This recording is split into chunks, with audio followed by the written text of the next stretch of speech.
My name is Liam, I'm 29, and I've lived in Seattle long enough to know that the sound of rain against glass can either be the most comforting thing in the world or the loneliest, depending on your state of mind.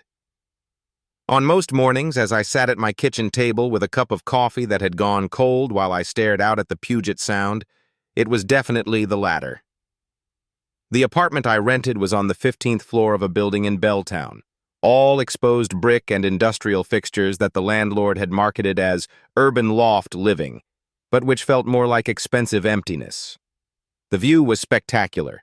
On clear days, I could see the Olympic Mountains rising like ancient guardians across the water, but clear days were rare enough that I'd started to think of them as minor miracles rather than meteorological possibilities. I worked as a software developer for a company downtown that made apps for people who wanted to track their fitness goals, their sleep patterns, their daily water intake. Basically every quantifiable aspect of human existence except the things that actually mattered. The irony wasn't lost on me that I spent my days building tools to help people optimize their lives, while my own life felt stuck in a loop of work, gym, takeout dinner, and streaming services until I fell asleep on the couch. It was a Wednesday in late October when my routine got disrupted by something as mundane as a malfunctioning keycard reader. I was running late for a meeting because I'd spent 15 minutes trying to get out of my building's parking garage, the card reader beeping angrily every time I swiped my access card, the red light flashing like a tiny electronic middle finger. By the time the building manager showed up with a MasterCard to let me out, I was already 20 minutes behind schedule and stressed in that particular way that comes from having your carefully orchestrated morning fall apart over something completely beyond your control. The meeting was one of those quarterly check-ins where we pretended to be excited about user engagement metrics and conversion rates, the kind of corporate theater that made me remember why I'd chosen to work with computers instead of people in the first place. My manager, Brad, was the sort of person who used phrases like circle back and synergize our efforts with complete sincerity, and listening to him talk about our Q4 roadmap made me want to walk out of the conference room and keep walking until I reached the ocean. By the time the meeting ended, it was nearly 3 o'clock, and I'd had nothing but coffee for lunch. The corporate cafeteria served the kind of salads that looked healthy in theory, but tasted like disappointment. So I decided to walk to Pike Place Market, partly for the food options and partly because I needed to be somewhere that felt real, where people were selling actual things to other people, actual people, instead of optimizing user experiences and maximizing stakeholder value. Seattle in October was a study in gray. Gray sky, gray water, gray buildings that seemed to absorb what little light filtered through the clouds. The air smelled like coffee and salt water, and the particular dampness that settled into your bones and made you understand why so many people here wore fleece as a lifestyle choice. I'd grown up in Phoenix, where the sky was blue more often than not, and the air was so dry it made your skin feel like paper. And some days I still wasn't sure what had possessed me to move somewhere that treated sunlight like a limited resource. Pike Place was crowded with the usual mix of tourists and locals, people buying flowers and fish and overpriced artisanal soap while street musicians played to audiences that were more interested in their phones than the music. I was walking past the original Starbucks, dodging a group of teenagers who were taking selfies with the logo, when the sky opened up in that sudden way that Seattle weather specialized in. One moment it was just cloudy. The next, it was pouring like someone had turned on a faucet. The closest shelter was a small coffee shop I'd never noticed before, squeezed between a bookstore and a place that sold vintage vinyl records. The sign above the door read "Groundswell" in hand-painted letters that looked like they'd been there long enough to weather several Seattle winters. I ducked inside just as the rain started coming down in sheets, grateful for the warmth and the smell of roasted coffee beans that hit me like a caffeine-scented embrace. The interior was exactly what you'd expect from an independent coffee shop in Seattle. Mismatched furniture, local art on the walls, the kind of deliberate coziness that made you want to stay longer than you'd planned. There were maybe a dozen tables, half of them occupied by people with laptops who looked like they'd been there long enough to qualify for residency, and a counter where a barista with purple hair and multiple piercings was operating an espresso machine that looked like it could power a small spacecraft. I was standing near the door, shaking rainwater off my jacket and trying to decide if I wanted to brave the line for coffee or just wait out the storm, when I noticed the man at the counter having what appeared to be a minor crisis involving a sketchbook and a growing puddle of water.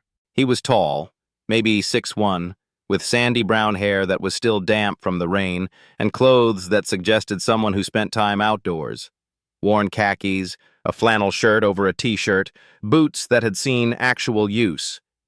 He was trying to juggle the sketchbook, a messenger bag, and what looked like a cup of coffee while simultaneously attempting to mop up the water with a napkin that was clearly not up to the task. I pulled a small packet of tissues from my jacket pocket, a habit I'd developed after too many allergy seasons, and approached the counter. "Here," I said, offering him the tissues. "These might work better than that napkin." He looked up and I got my first clear view of his face. He was older than me, maybe early 30s, with green eyes that had laugh lines around them and the kind of tan that came from spending time in actual sunlight rather than under office fluorescence. When he smiled, it transformed his entire face, like someone had turned on a light from inside. "Thanks," he said, accepting the tissues gratefully. "I'm usually better at keeping my stuff dry, but this storm came out of nowhere." "It's Seattle," I said. "The weather here doesn't believe in warnings." He laughed, a warm sound that made something flutter in my chest. "I'm Finn," he said, extending a hand that was slightly damp but warm. "Liam." His handshake was firm, confident, the grip of someone who worked with his hands. "Can I buy you a coffee?" Finn asked. "As a thank you for saving my sketchbook from total destruction?" I glanced toward the window where the rain was still coming down hard enough to make the street look like it was underwater.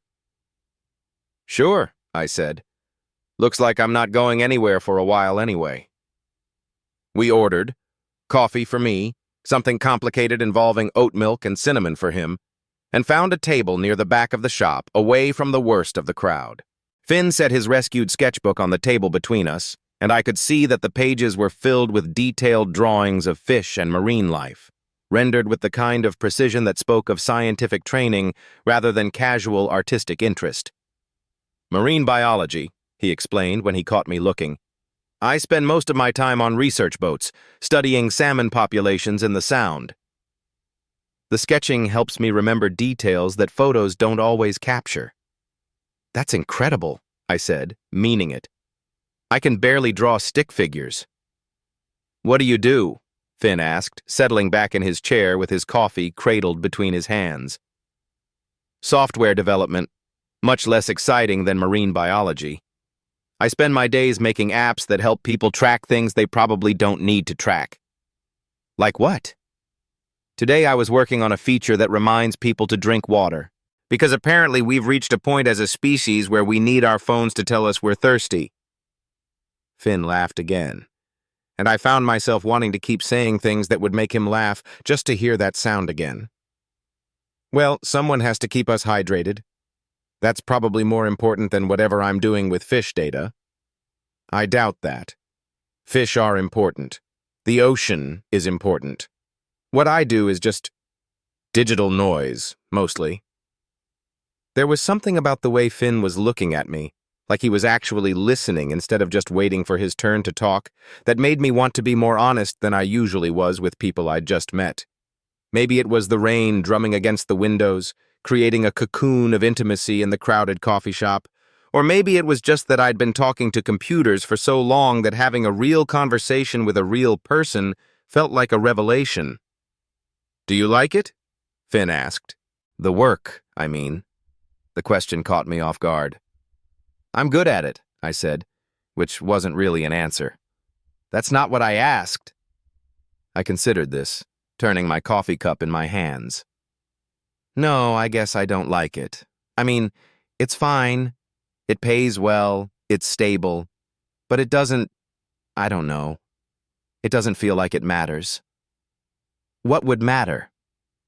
Another question that made me think harder than I was used to thinking during casual conversation. "I don't know," I admitted. Something that made a difference, maybe? Something that helped people in a way that actually mattered, not just optimizing their screen time or whatever. Maybe you should quit and become a marine biologist, Finn said with a grin. We could use more people who care about whether what they're doing matters. Is that what you did? Care about whether it mattered? Finn's expression grew more serious. Eventually. I used to work in tech too, actually, database management for a biotech company. Spent 3 years staring at spreadsheets full of numbers that represented living things I never got to see. One day I realized I was learning more about salmon from Wikipedia than from my actual job, and I decided that was probably a sign. So you just changed careers? Went back to school, got my master's in marine biology, took a massive pay cut, and started spending my days on boats that smell like fish and diesel fuel. Best decision I ever made. There was something wistful in his voice, but also a certainty that I envied. That's brave, I said. Or stupid, depending on your perspective. My parents are still waiting for me to come to my senses and go back to making real money. We talked for over an hour, the conversation flowing with an ease that surprised me. I learned that Finn had grown up in Portland, that he'd moved to Seattle 5 years ago for a research position at the University of Washington, that he lived in a houseboat on Lake Union because he liked being on the water even when he wasn't working.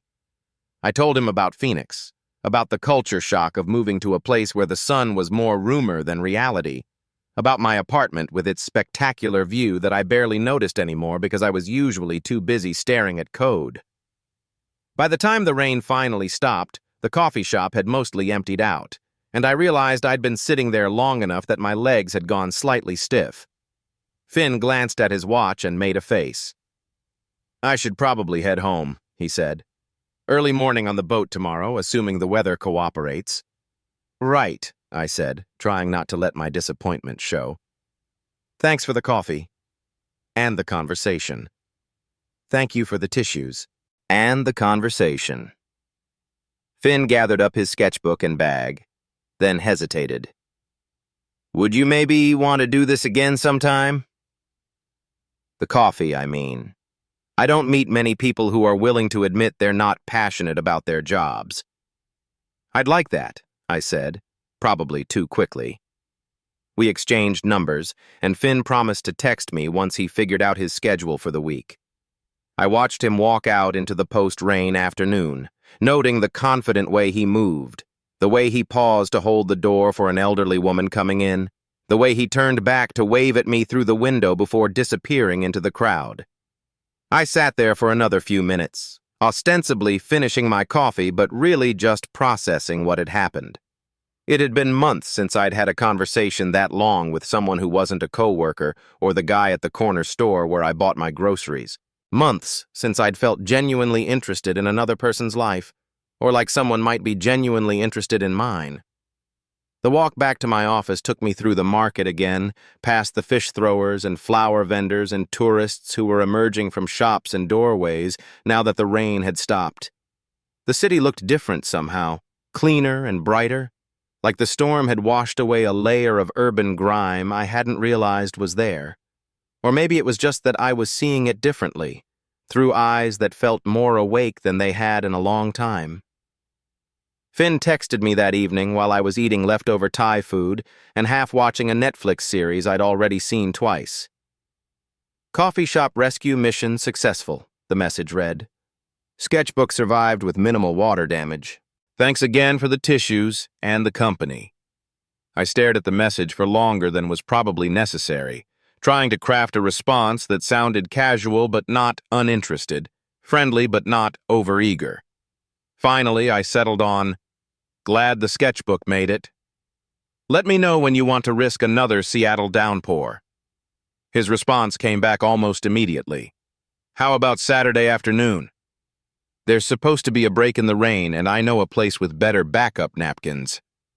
We arranged to meet at a different coffee shop in Capitol Hill, one Finn recommended that apparently had both excellent coffee and a covered patio for rain emergencies.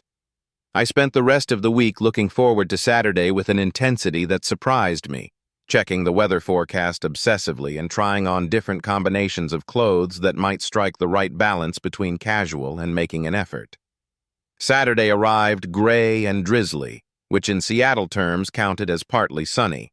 The coffee shop, Victrola on Pine Street, was busy but not crowded, filled with the usual mix of laptop users and people who looked like they'd just rolled out of bed, which in Capitol Hill was either a carefully cultivated aesthetic choice or complete accident, depending on the person. Finn was already there when I arrived, sitting at a corner table with 2 cups in front of him. He'd beaten me to ordering, which saved me from the mild social anxiety of trying to figure out who was paying for what. He was wearing jeans and a gray sweater that looked soft enough to touch, and his hair was a little messy in a way that suggested he'd walked rather than driven. "I got you a regular coffee," he said as I sat down. "Figured you seemed like a keep-it-simple kind of person." "Good guess," I said, wrapping my hands around the warm cup. "Though I have to ask, what gave it away?" "The fact that you ordered a regular coffee last time instead of something with 17 ingredients and a name that sounds like a yoga pose." I laughed, feeling some of the nervous energy I'd been carrying all week settle into something more comfortable. "Fair point.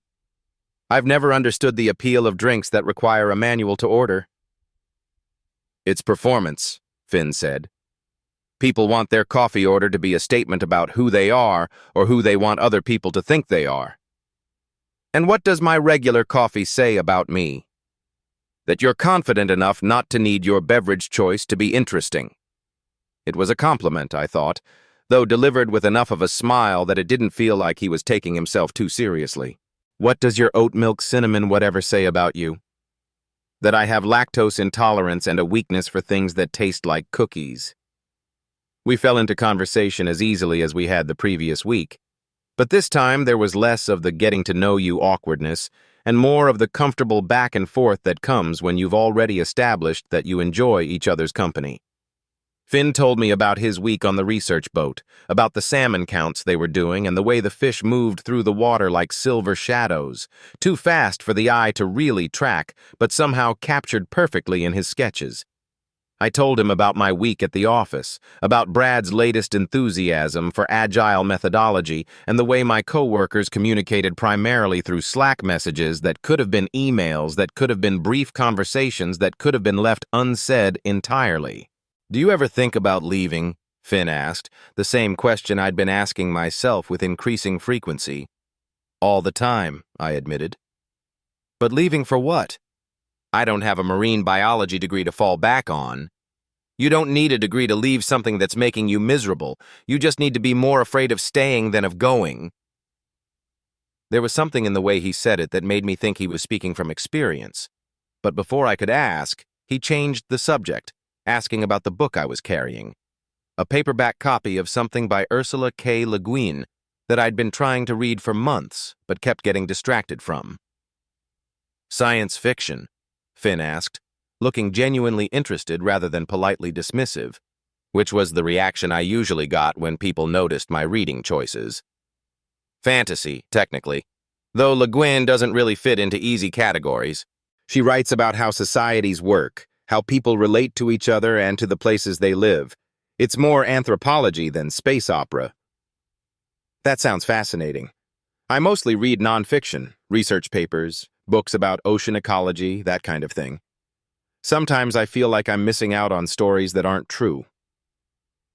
"Stories that aren't true can tell you things about reality that nonfiction can't," I said. "They let you see familiar things from angles you'd never considered." "Like what?" I thought about this, trying to articulate something I'd felt but never really examined.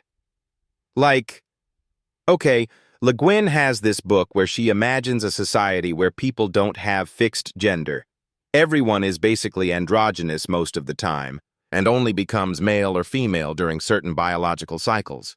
It's not really about gender, though. It's about how much of what we think of as human nature is actually just cultural conditioning. That does sound like anthropology disguised as story. Exactly. She's using the distance of fiction to examine things that are too close for us to see clearly in real life. Finn leaned forward slightly, his elbows on the table, giving me his full attention in a way that made my pulse quicken. "Do you write?" "Fiction, I mean." The question hit something vulnerable in me, a place I didn't usually let people see. "I used to," I said carefully. "In college, and for a while after. But it's hard to keep writing stories when your day job is all about optimizing user engagement and maximizing retention rates.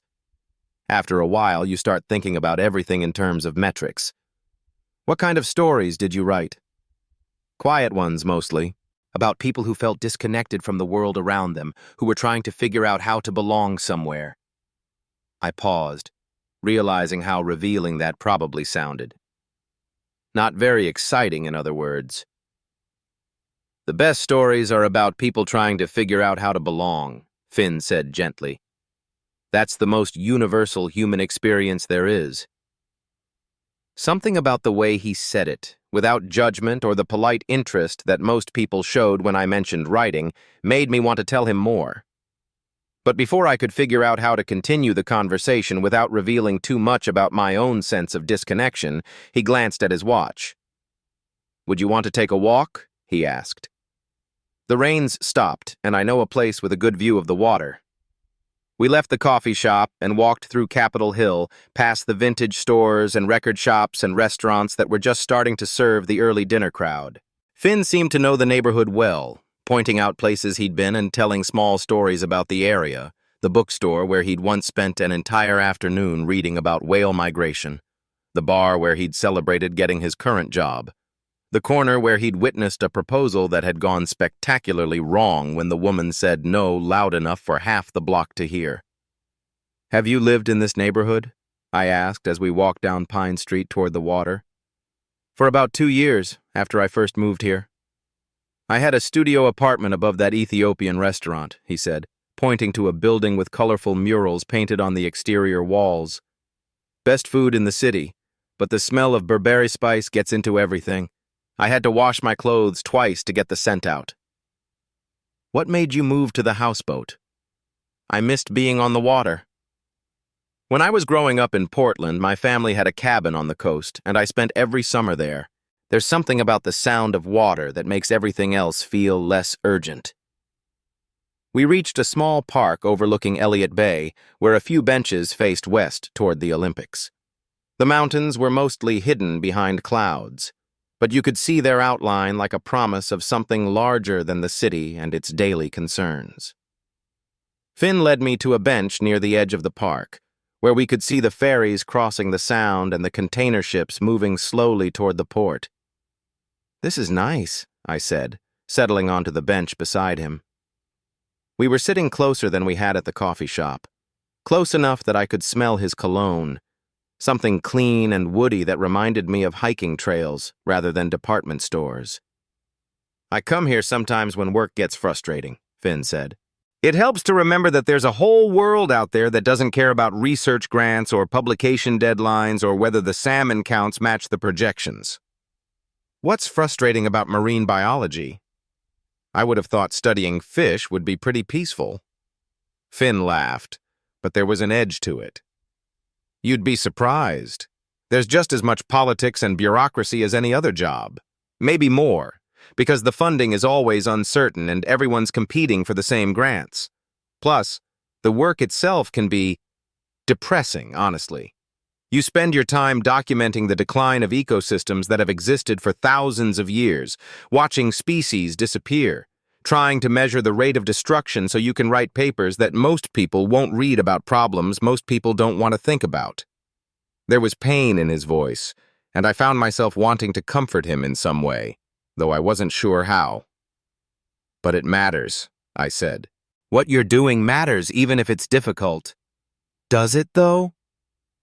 "Sometimes I feel like I'm just documenting the apocalypse with scientific rigor, like future civilizations will read our research papers and wonder why we were so careful to measure everything we were destroying." "Maybe that's exactly why it matters. Someone has to bear witness.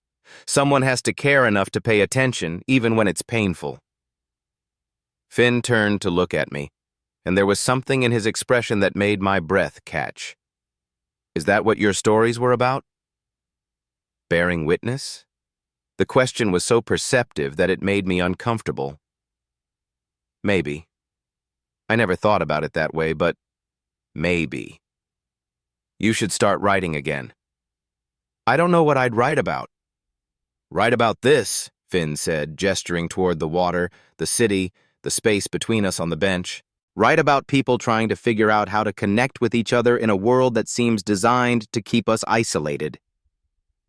We sat in comfortable silence for a while, watching the ferries move back and forth across the gray water. The late afternoon light was soft and diffused, giving everything a dreamlike quality that made the conversation we'd been having feel both intimate and slightly unreal. I found myself very aware of Finn's presence beside me, the way he breathed, the slight warmth radiating from his body, the way his hands rested on his knees. "Can I ask you something?" I said finally. "Sure." "Earlier, when you were talking about leaving your tech job, you said you needed to be more afraid of staying than of going. Were you afraid?" Finn was quiet for a moment, and I wondered if I'd pushed too far, asked something too personal. But then he said, "Terrified." I had a good salary, health insurance, a retirement plan, all the things you're supposed to want. And I was giving it up to go back to school and study fish, which even I had to admit sounded a little crazy when I said it out loud. What made you do it anyway? I realized that I was more afraid of waking up at 50 and realizing I'd spent 25 years doing something that felt meaningless than I was, of being broke and uncertain for a few years while I figured out what I actually wanted to do with my life. And has it been worth it? Most days, yeah. Even on the frustrating days, even when I'm writing grant applications or dealing with bureaucracy, at least I'm fighting for something I care about instead of optimizing conversion rates for products I don't believe in. The way he said conversion rates made me wince slightly. That's basically my entire job description. I wasn't trying to make you feel bad about it, Finn said quickly. I just meant, no, you're right. It is meaningless. I've known that for a while, I just haven't figured out what to do about it. You don't have to figure it all out at once. Just take the next step. What if I don't know what the next step is? Finn shifted on the bench, turning to face me more directly. What if you wrote one story? Just one. Not because you're planning to become a professional writer or because you've figured out your whole career path, but because you have something you want to say and stories are how you say it. The suggestion both thrilled and terrified me. I don't know if I remember how. It's like riding a bike. The muscles might be out of practice, but they remember the motion. We talked until the sun started setting behind the Olympics, painting the sky in shades of pink and gold that looked too beautiful to be real. By the time we walked back toward Capitol Hill, the streetlights were coming on and the restaurants were filling up with the dinner crowd. Finn walked me to the bus stop where I could catch a ride back to Belltown, and we stood there for a moment in that awkward space where one person needs to leave but neither person particularly wants the evening to end. "This was really nice," I said. "Thank you for showing me the park." "Thank you for listening to me complain about fish politics," Finn replied with a smile. "Would you want to do something next weekend? Maybe something that doesn't involve sitting in coffee shops talking about how much we dislike our jobs." "What did you have in mind?" "There's an aquarium exhibit I've been meaning to check out. It's a traveling show about deep-sea creatures, things that live so far underwater that they've never seen sunlight. I thought you might find it interesting. All those weird, beautiful creatures that have evolved to thrive in conditions that would kill everything else." "That sounds fascinating," I said, and I meant it. Though I have to warn you, my knowledge of marine biology is limited to what I remember from 7th grade science class. That's okay? I like explaining things to people who are genuinely curious. It's better than presenting research findings to colleagues who are only listening to figure out how to disagree with you. We made plans for the following Saturday, and I gave him my address so he could pick me up. As my bus approached, I felt that familiar reluctance to leave, the sense that something important was happening, and I didn't want to break the spell by returning to ordinary life. "Liam," Finn said as I was about to board the bus. Yeah? Start writing that story, even if it's terrible, even if you delete it after 5 minutes. Just start. I nodded, not trusting myself to speak around the sudden tightness in my throat. The bus ride back to Belltown gave me time to think about the afternoon, to replay our conversations and the comfortable silences, to examine the way I'd felt sitting beside him on that bench overlooking the water. There was something happening between us, something more than friendship, but still undefined, still fragile enough that acknowledging it directly might make it disappear. That night, I opened my laptop and stared at a blank document for 20 minutes before typing a single sentence. The rain in Seattle falls like a promise that never quite gets kept. I deleted it immediately, then typed it again, then deleted it again. But I didn't close the document. For the first time in months, I left it open, a blank page waiting for whatever came next.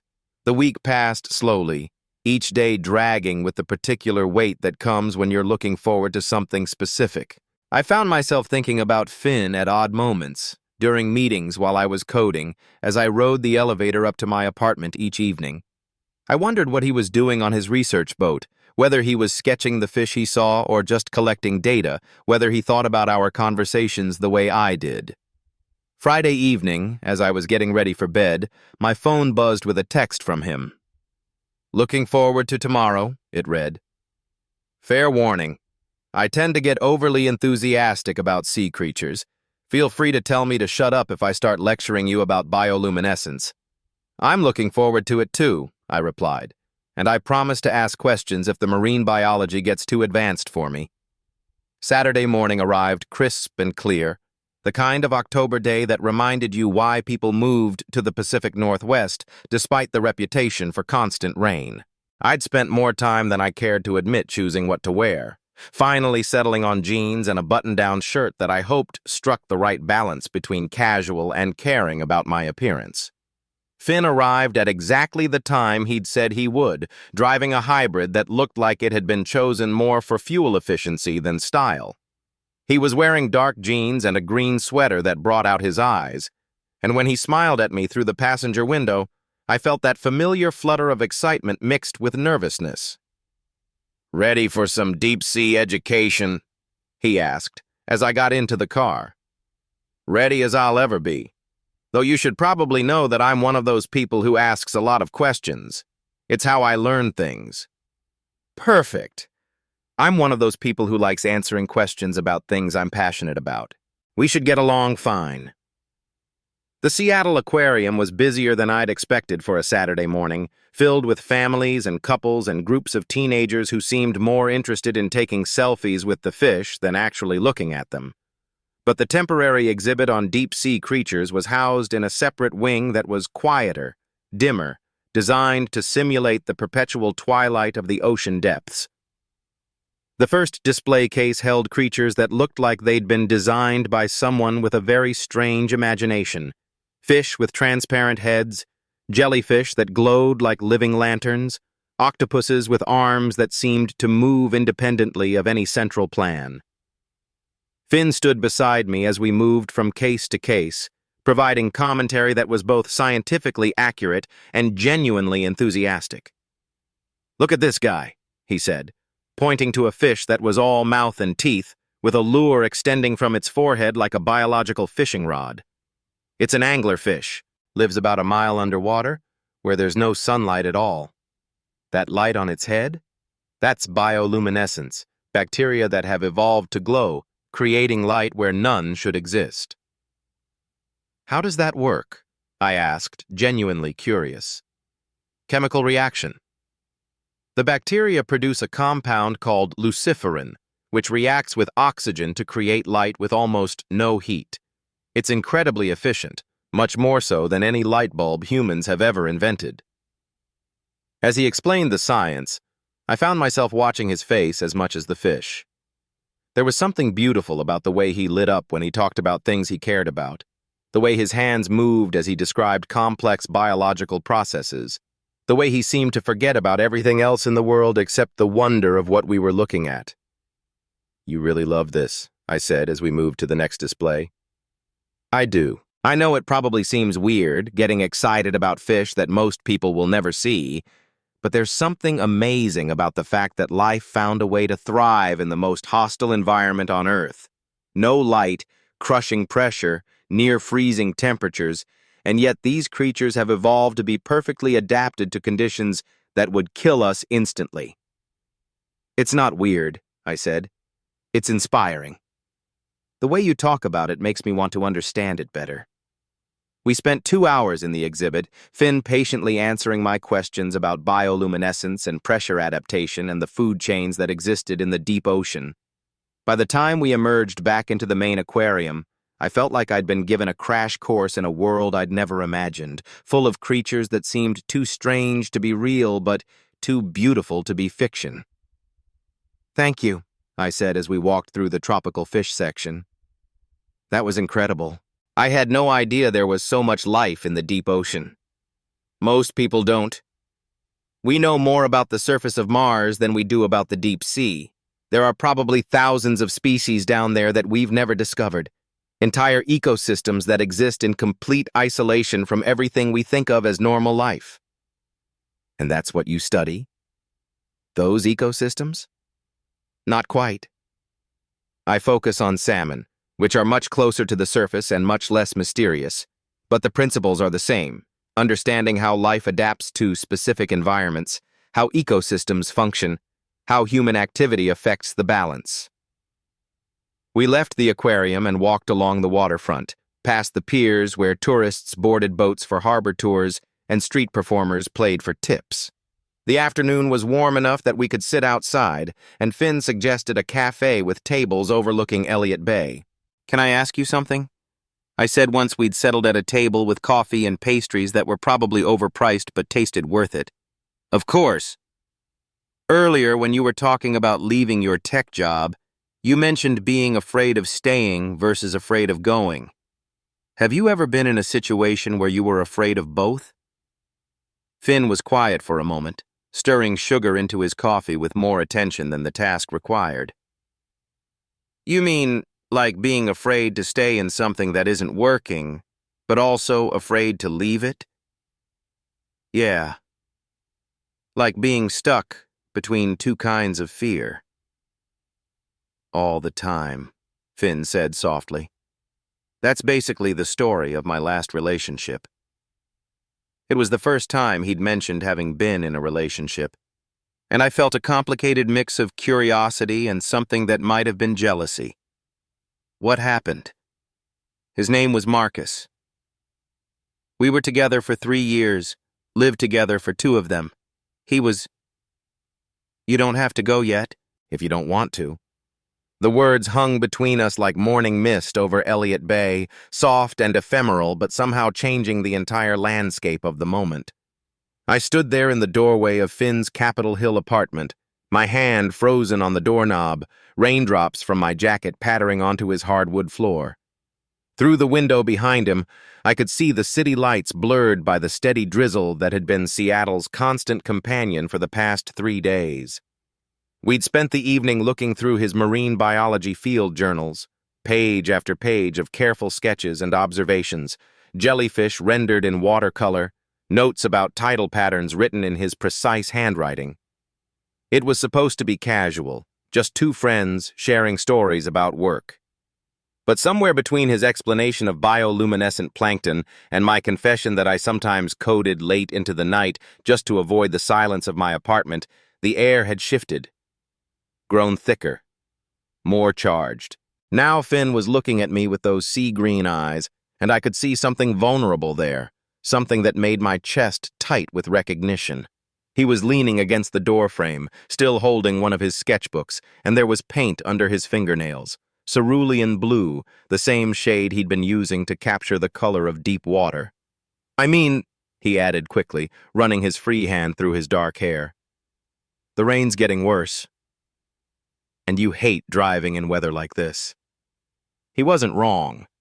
Seattle rain could be deceptively treacherous, turning familiar streets into rivers, making the hills that much more dangerous for someone still getting used to the city's geography. But we both knew that wasn't really what this was about. This was about the way conversation had flowed between us all evening, natural as breathing. This was about the moment when he'd shown me a sketch of a sea anemone and our hands had brushed as I'd turned the page, the contact electric and lingering just a beat too long. I should probably, I started, but the words felt hollow, perfunctory. What I should do was go home to my apartment with its view of the Sound, make myself a late dinner, maybe work on the personal coding project I'd been neglecting. What I should do was maintain the careful boundaries we'd been navigating for months, ever since that first afternoon in the coffee shop, when he'd smiled at me over his drying sketchbook and changed everything. Should probably what? Finn asked gently, and there was something in his voice that made me really look at him. His dark hair was mussed from the way he'd been running his hands through it while talking, a nervous habit I'd come to recognize. There was a small scar above his left eyebrow from a childhood accident involving a tide pool and an overambitious attempt to catch a crab. His sweater was soft-looking, navy blue wool that brought out his eyes, and there was something about the way he was standing, uncertain but hopeful, that made my heart do complicated things in my chest. I don't know, I admitted, letting my hand fall from the doorknob. I was going to say I should go home, but honestly I don't really want to. Finn's smile was like sunrise breaking through clouds. Then don't. It was such a simple statement, but it felt revolutionary. When was the last time I'd done something just because I wanted to, without weighing all the possible consequences and complications? When had I stopped trusting my instincts in favor of overthinking every decision until the moment passed and the choice was made for me? Okay, I said, the word coming out softer than I'd intended. Maybe just for a little while longer.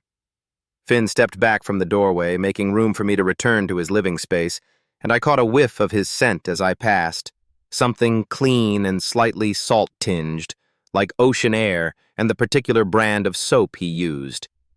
His apartment was small but carefully arranged, with bookshelves full of marine biology texts and field guides, a desk covered with sketches and specimens in various stages of documentation, and a couch positioned to take advantage of the view of the city below. "Can I get you something?" he asked, closing the door softly behind us. "Tea? I think I have some of that blend you liked from the market." The blend in question was a mixture of bergamot and lavender that we'd discovered during one of our weekend wanderings through Pike Place. Finn had insisted on buying some after I'd mentioned it smelled like the garden my grandmother used to tend in Portland, back when I was young enough to believe that all problems could be solved with patience and the right amount of sunlight.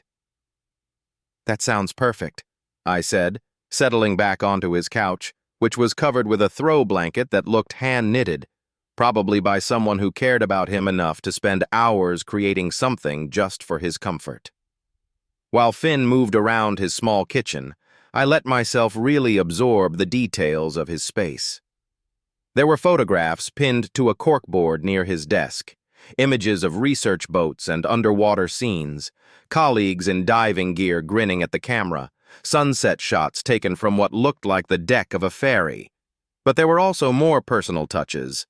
A postcard from somewhere tropical, a small succulent in a pot shaped like a whale, a stack of novels on the coffee table with bookmarks at various stages of completion. "Finn?" I called softly. "Yeah?"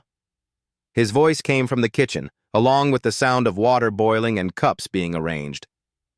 "Thank you for this. For—" I trailed off, not sure how to articulate what I was trying to say. "For what?"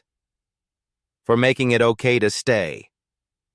There was a pause, and then Finn appeared in the doorway between the kitchen and living room, leaning against the frame with a gentle expression.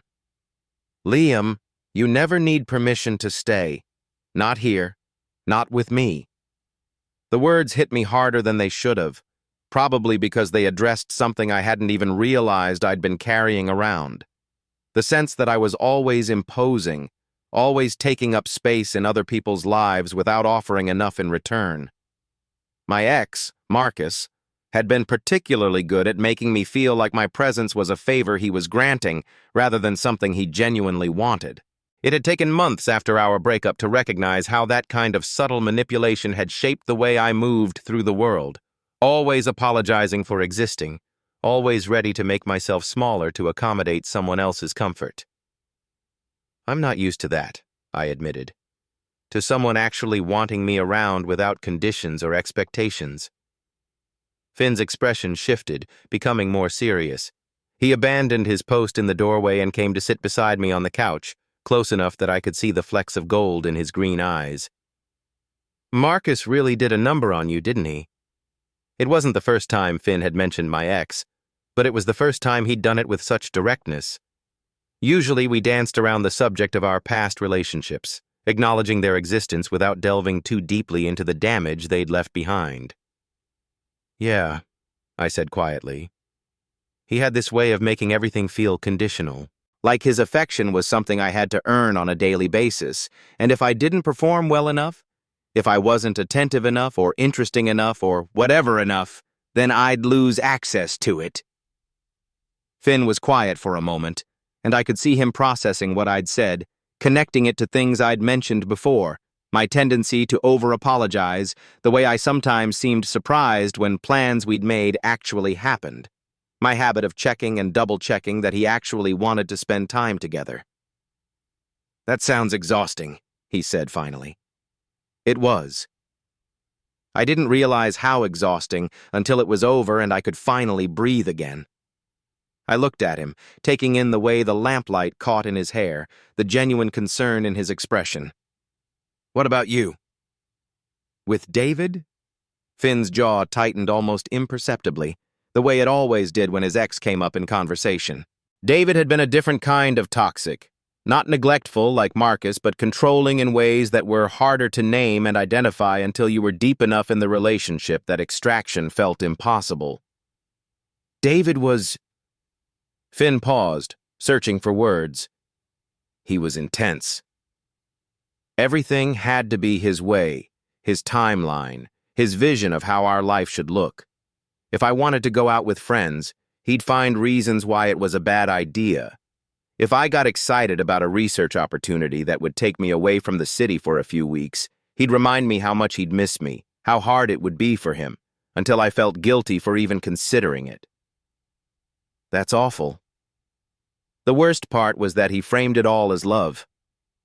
Like his need to control every aspect of my life was proof of how much he cared, how much he couldn't bear to be without me. And I believed it, for way too long. I thought about that, how easy it was to mistake possessiveness for passion, control for care. Both Marcus and David had been masters of that particular manipulation, convincing us that their behavior was evidence of deep feeling rather than deep dysfunction. How did you finally leave? Finn was quiet for a long moment, staring out the window at the rain-slicked streets below. He wanted me to turn down a research fellowship in Alaska. 6 months studying migration patterns of humpback whales, it was everything I'd been working toward, the kind of opportunity that might come once in a lifetime. But David said if I really loved him, I wouldn't even consider leaving him for that long. Jesus. I almost did it, almost turned it down. I was so trained to put his feelings first that I actually started drafting the email declining the fellowship. Finn shook his head as if he still couldn't believe how close he'd come to giving up his dreams. But then I looked at myself in the mirror one morning and realized I didn't recognize the person staring back at me. When had I become someone who would sacrifice something so important to avoid conflict? When had I stopped fighting for the things that mattered to me? So you took the fellowship. I took the fellowship. And I broke up with David 2 days before I left for Juneau. Finn's smile was rueful, but genuine. It was terrifying and liberating and the best decision I'd made in years. I'm glad you did it. Took the fellowship, I mean, but also broke up with him. Me too, even though it was lonely for a while, even though I spent months second-guessing myself, wondering if I'd made a mistake. I understood that feeling intimately, the way freedom could feel like falling, even when you knew staying would have been worse. The way you could miss something that was bad for you simply because it was familiar. because the known quantity of unhappiness felt safer than the uncertainty of being alone. The kettle whistled from the kitchen, breaking the moment. Finn started to get up, but I touched his arm gently. "Let me," I said. "You've been taking care of me all evening. Let me do something for you." Finn's surprise was visible, as if the idea of someone else taking care of him was still novel. "Okay. The tea is in the cabinet above the sink, and there are mugs on the counter." Moving around Finn's kitchen felt surprisingly natural, like I belonged there. The space was small but efficient, with everything in its place. I found the tea blend we'd bought together, measured it into a small pot that looked hand-thrown, probably from one of the local pottery studios that dotted the hill. While the tea steeped, I took a moment to look out his kitchen window at the view of the city below, lights twinkling through the rain like earthbound stars. When I returned to the living room with 2 steaming mugs, Finn had shifted position on the couch, tucking his legs under him in a way that made him look younger, more vulnerable. He accepted his mug with a grateful smile, wrapping his hands around it as if the warmth was something precious. "Perfect," he said after taking a sip. "You remembered exactly how I like it." I had remembered, just enough honey to cut the bergamot's edge, no milk. It was a small thing, but it felt significant somehow. This evidence that I'd been paying attention to his preferences, filing away the details that mattered to him. "I pay attention," I said, settling beside him on the couch, close enough that our knees were almost touching. "I've noticed that about you," Finn said softly. "The way you listen. Really listen. Not just waiting for your turn to talk, but actually hearing what people are saying." It was such a simple observation, but it hit me in a way I hadn't expected. When was the last time someone had noticed something positive about me? Something that wasn't related to my work or my usefulness, but just to who I was as a person. Marcus used to say I was too quiet, I found myself admitting. That I needed to be more engaging, more entertaining. Like my natural personality was somehow insufficient. Finn's expression darkened. "That's bullshit. You're one of the most engaging people I know. The way you get excited about coding problems, the way you notice things other people miss, the way you ask questions that make me think about my work in new ways. There's nothing insufficient about any of that." His words wrapped around me like warmth, like the throw blanket draped across the back of his couch. I felt something tight in my chest beginning to loosen. Some knot of self-doubt that had been there so long I'd stopped noticing its weight. "Thank you," I said quietly. I needed to hear that. It's just the truth. We sipped our tea in comfortable silence for a while, listening to the rain against the windows and the distant sound of traffic on the wet streets below. There was something deeply peaceful about being here with him like this. No agenda, no pressure to be anything other than ourselves. It was the kind of quiet companionship I'd been craving without knowing how to name it. "Liam?" Finn said eventually, his voice soft in the lamplight. "Yeah. I'm really glad you stayed." "Me too." He set his mug down on the coffee table and turned to face me more fully. "Can I tell you something?" "Of course. I've been thinking about this evening all week, about having you here, showing you my work, just talking with you without any distractions. I kept imagining what it would be like, and now that it's actually happening, it's even better than I thought it would be." My heart did something complicated in my chest, a flutter of joy mixed with terror. "Finn, I know this is complicated," he said quickly. "I know we're both still figuring out what this is, what we want it to be. But I need you to know that spending time with you has become the best part of my week. Maybe the best part of every week." The confession hung between us like a bridge, something that could either connect us or become something we'd have to navigate around. I looked at him, really looked, taking in the hope and vulnerability in his expression, the way he was holding himself very still as if he was afraid any movement might shatter the moment. "Finn," I said again, and this time his name came out like a prayer. "You've become that for me too. The best part. The thing I look forward to most. Relief flooded his features, and he let out a breath I hadn't realized he was holding. Really? Really? I was terrified you were just being polite when you invited me places that I was reading too much into. You weren't, Finn interrupted gently. You weren't reading too much into anything. If anything, I've been trying not to be too obvious about how much I... He stopped, as if the words were too big, too significant to say out loud. How much you what? I asked, my voice barely above a whisper. How much I care about you. How much I've started to... He trailed off again, but I could see the words in his eyes, could feel them in the electric space between us. Without quite meaning to, I found myself leaning closer to him, drawn by some invisible current. Finn. Yeah. I think I'm falling for you. I think I have been for weeks. The words left me in a rush, too honest and vulnerable to take back. But instead of the fear I expected to feel, there was only relief. The deep satisfaction of finally naming something that had been growing in the spaces between us, in the coffee shop conversations and ferry rides and quiet moments like this one.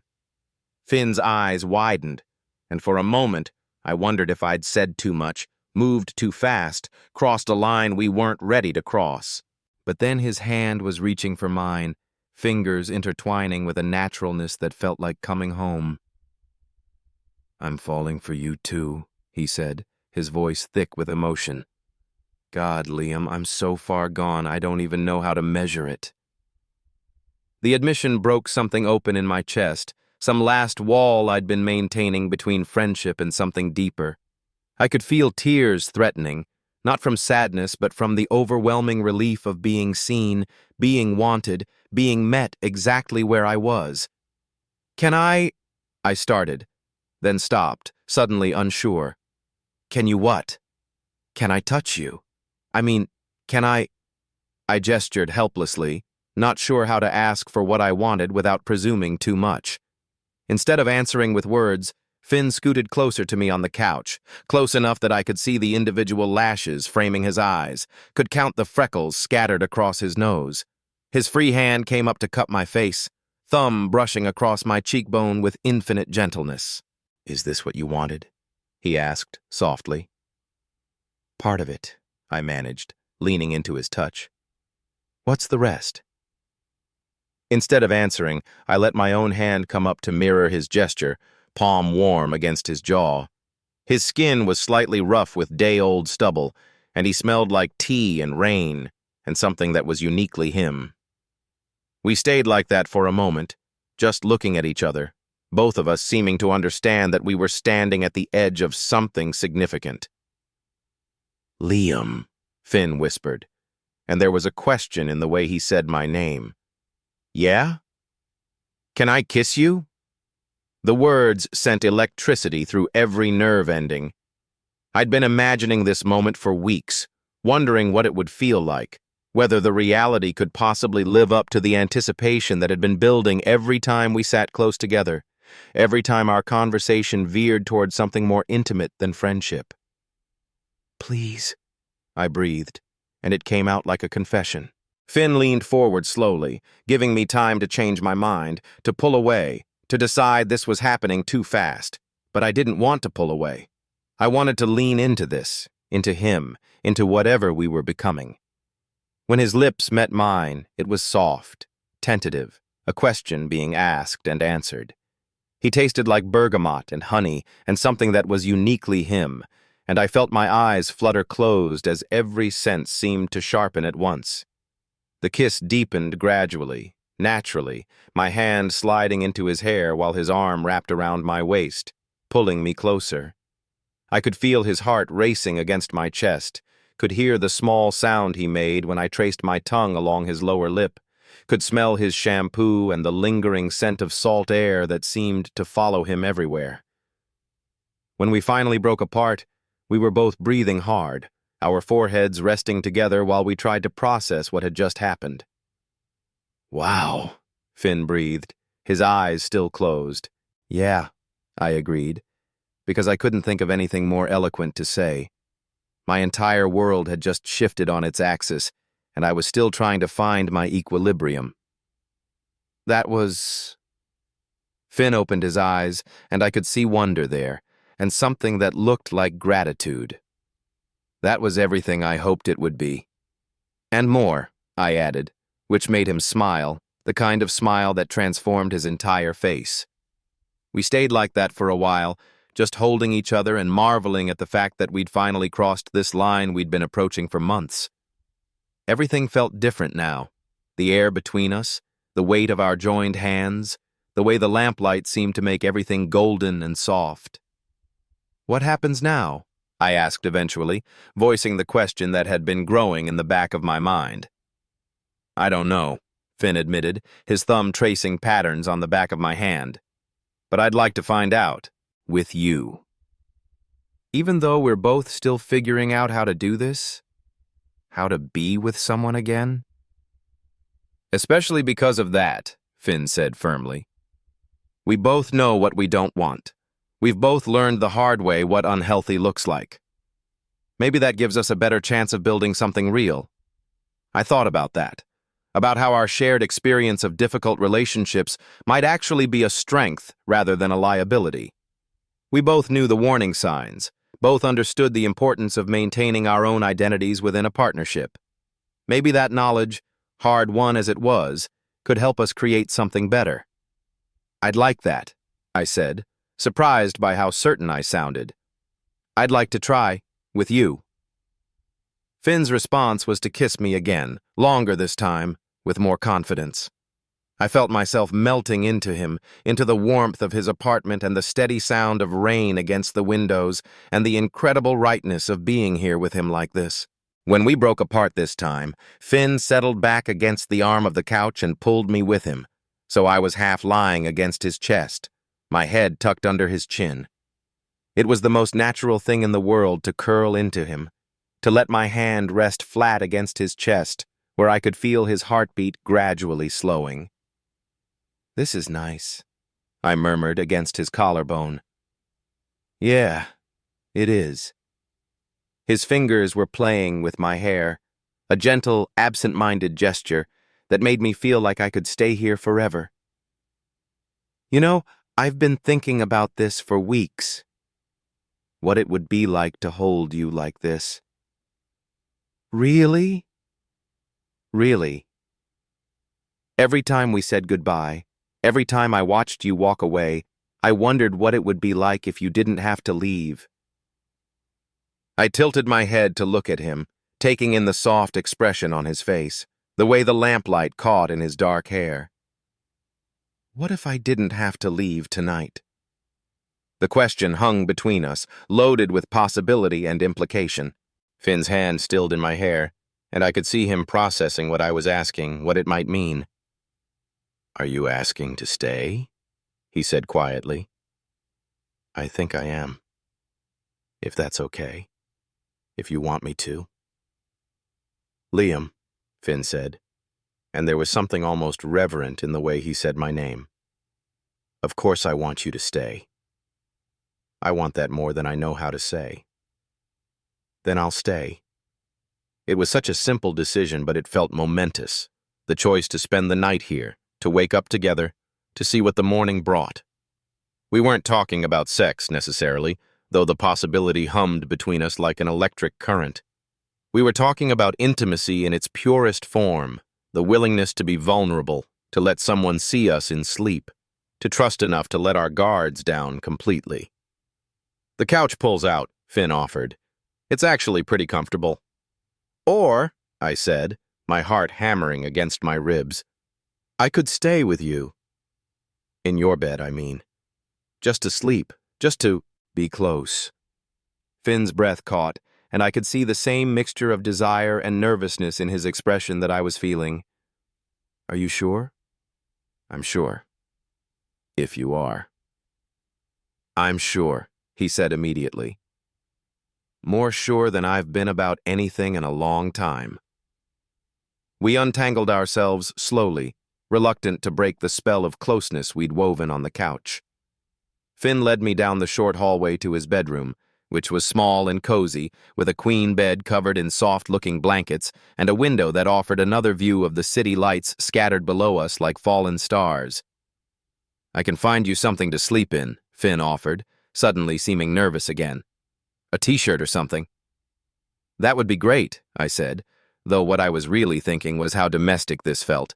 How natural, like we'd done this dance 100 times before instead of it being our first tentative steps into uncharted territory.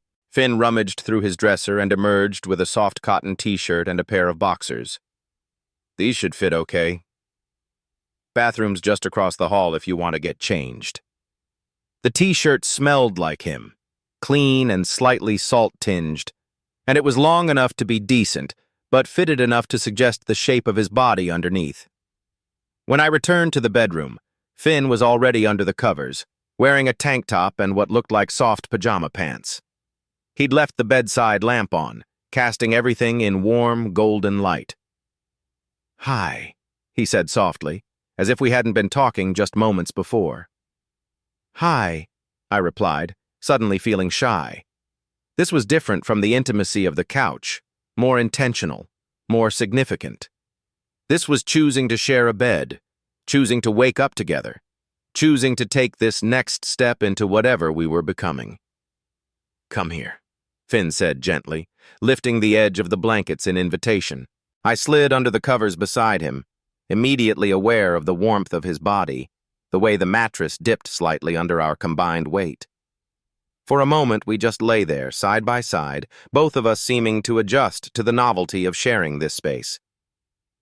"Is this okay?" Finn asked, his voice quiet in the darkness. "More than okay," I said, and meant it completely. "This is perfect." Slowly, naturally, we gravitated toward each other. Finn's arm came around me, and I found myself curving into him, my head on his shoulder, one hand resting over his heart. I could feel his pulse, steady and strong, could smell his shampoo and the lingering scent of tea on his breath. "Liam," Finn said softly. "Yeah?" "Thank you. For staying, for taking this chance with me. Thank you for asking me to." Outside, the rain continued its gentle percussion against the windows, but inside Finn's bedroom, wrapped in his arms and listening to the sound of his breathing, I felt nothing but warmth and possibility. This was what I'd been searching for without knowing it. Not just romance, but partnership. Not just attraction, but genuine connection. Not just someone to fill the silence, but someone whose presence made the quiet feel rich instead of empty. I must have dozed off at some point, because the next thing I was aware of was Finn's hand gently stroking my hair and the sound of his voice, soft and close to my ear. "Hey," he whispered. "You okay?"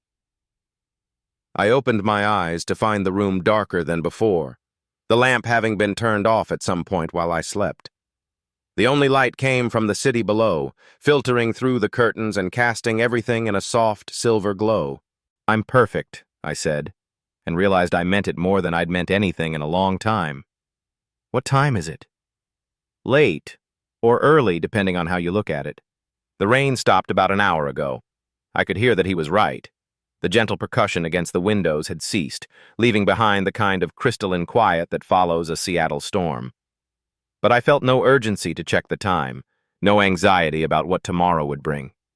I was exactly where I wanted to be, with exactly the right person, and for once in my life, that felt like enough. "I could stay like this forever," I murmured against Finn's shoulder. "Good," he said, his arm tightening around me, "because I'm not planning on letting you go anytime soon." As I drifted back toward sleep in Finn's arms, I found myself thinking about all the small choices that had led us here. The day I'd decided to duck into that coffee shop, the moment I'd offered him a napkin for his wet sketchbook, the evening I'd finally worked up the courage to say yes when he'd asked if I wanted to see his research journals. Each decision had seemed insignificant at the time, but together they'd created something beautiful, something worth holding on to. The future stretched ahead of us, uncertain as Seattle weather, full of questions we couldn't yet answer. But as I felt Finn's breathing slow beside me, as his fingers found mine in the darkness and held on, I found I wasn't afraid of the unknown anymore. After all, the best love stories were the ones that began not with certainty, but with two people brave enough to stay when they could have left, to choose each other when they could have chosen safety, to build something real in the space between what was and what might be. And this, whatever it was becoming, felt like the beginning of exactly that kind of story.